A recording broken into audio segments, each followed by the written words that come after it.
Hi, welcome to Learning Monkey. I'm Vikram. In this class, we'll start our first layout challenge.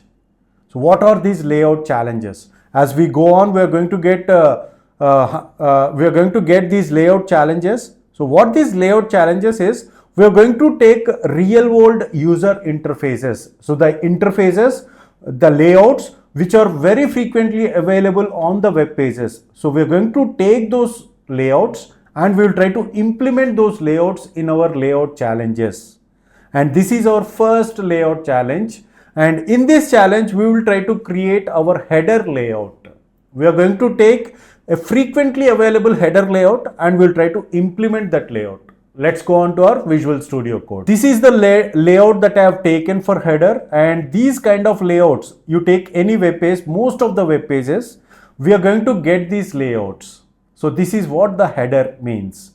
So in this header, we are having some links. When you click on these links, you will be redirected to that page. So this is what we call it as main menu. And we are trying to implement this header. So let's go on to our Visual Studio Code and we will see how the things will get implemented. And this is the code that I have taken, and this is the HTML structure that I have taken. And in this HTML structure, we are having a div. See how to create that menu, that we will try to understand. We are having a div, and this div is the container of that entire menu. This div is the container, and the class name that I have taken is header container. Now within this div, we are having this unordered list, which is the container for navigation menu.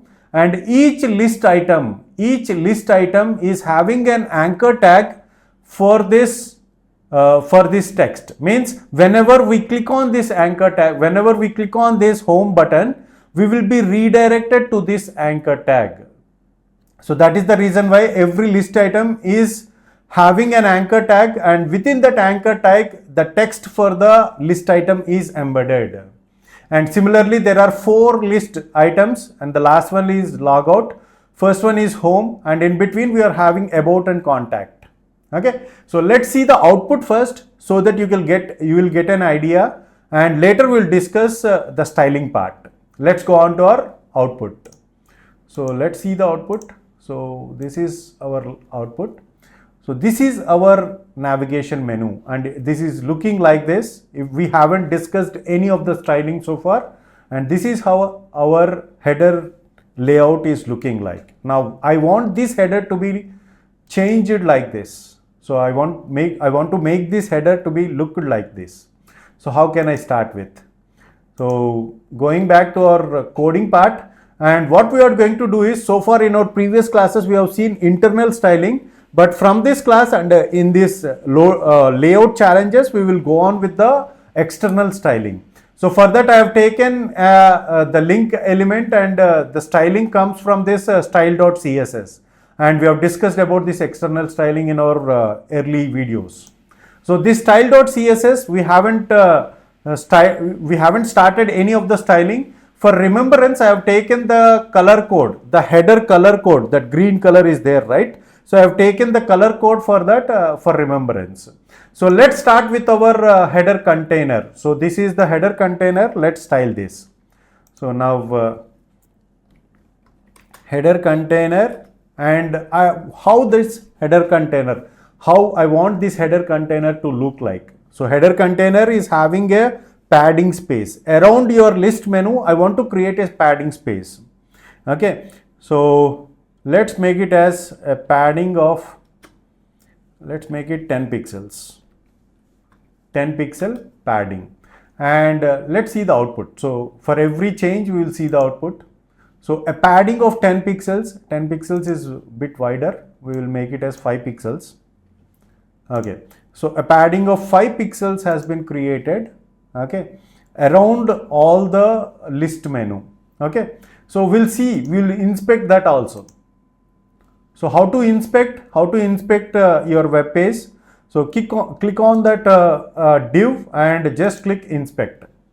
So just by clicking that, we will go into this menu. Okay. Now if you take this div, the padding of 5 pixels has been taken here, a div, and the padding of 5 pixels, a div with padding of 5 pixels. Now what I want to do, are there any changes to be done in this div? I want to create a background color. So how to create background color for this div?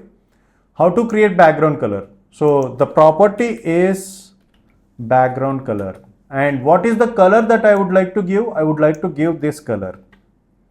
So this is the color I would like to give. Let's see the output. So a background color has been created, and I'll just close it. Okay, so this is our header menu with a background of that particular color code. Now let's style our navigation menu. Navigation menu means this is the one, nav menu. And how I want the displayed, how I want the navigation menu, this list to be displayed as. By default, the list is a block item, but I want to change it to inline block. How can we do that? So for that, so let's take this nav menu class. We would like to style this nav menu. Now I want the default, I want to change the default behavior of this layout. List menu means navigation menu list default behavior from block to inline block. So for that we have this inline block. Let's see the output. So how it will look like. So this is what inline block means. Okay.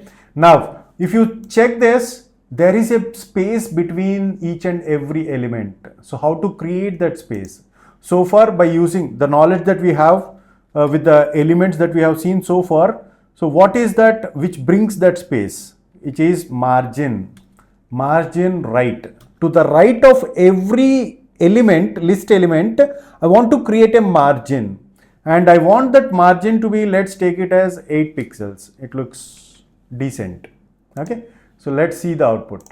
See, I've created a space of 8 pixels, and I want the color of each and every item. I want the color to be in white color. So how can I bring that white color?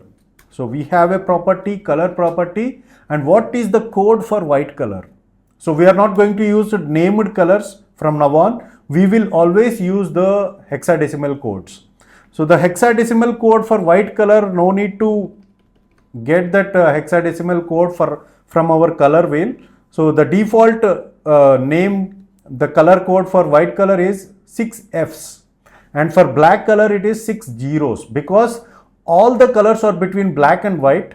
So the first color code is going to be 6 zeros, which is going to get thick black color. And similarly, white color Fs, the last code is F, hexadecimal code is F.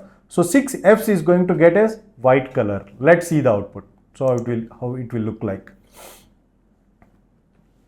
Okay, so these are for links, right? The text is embedded in the link. So what I am going to take is, I am going to take the link first, and the color of the link, the text in the link is going to be 6 Fs. Okay, because the text is embedded within the link item, right? So that is going to occupy this color. Let's see the output. So this is how the colors are. And I don't want this text decoration to be underlined. So how to change the text decoration? To change the text decoration, we are having a property called text decoration, which we haven't we have already discussed in our previous videos. And I am making it as none. I don't want any text decoration to be applied. So by default, we are going to get that from the link property. So that underline is the default property of link property. Every link is going to get that underline. I don't want those links to be underlined. So that is the reason why I've made the text direction to be none, decoration to be none. Let's see this. So a text decoration, I made it as none. I want to decrease the font size. They are looking very big. I want to make it as 10 pixels. Let's make it 10 pixels. Let's see the output, how they will look like. See, beautifully looking, right? And I want to change the weight of the font. For that, we are having a property called font weight, and I want to make it as 600. Okay. Let's see the output. See, beautiful looking. So very much near, right? Now I want to I want to create a font family. So let's take this Georgia. Georgia will look beautiful. So let's take this Georgia and use this. See here, this is how the Georgia font will look like. Okay, and what is the difference? Still, what we need to do? So Georgia font we got, and the padding is looking good. So what we will do is 5 pixel padding is bit, the band is bit wider. So I just make it as 2 pixels. See here, I made it as 2 pixels. Both are looking similar, right? This and this. Okay, so a 2 pixel wide. And what about this border? See here, border radius. So the property is border radius. We are not having these sharp borders at the end, just curved borders. So how to get these curved borders? We are having a property called, so for this div, border radius. A border radius, I will make it as 5 pixels. Let's make it 5 pixels. Let's see the output, how it will look like. So this is our final output. So here there are no sharp edges now. So they are curvy edges. Okay. So this is how we have completed our challenge. So this is how the headers will look like, and this is the general practice, not only exact practice. This is the general practice. In this way we can create our header layouts. Hope you got the clarity on this concept. Thanks for watching. If you haven't subscribed to our channel, please subscribe to our channel and press bell icon for the latest updates. If you have any doubts regarding this concept, please post your doubt in the comment section below. If you feel that this video is helpful to you, please give us a like and please share this video with your friends so that they will also get benefited. Thanks for watching.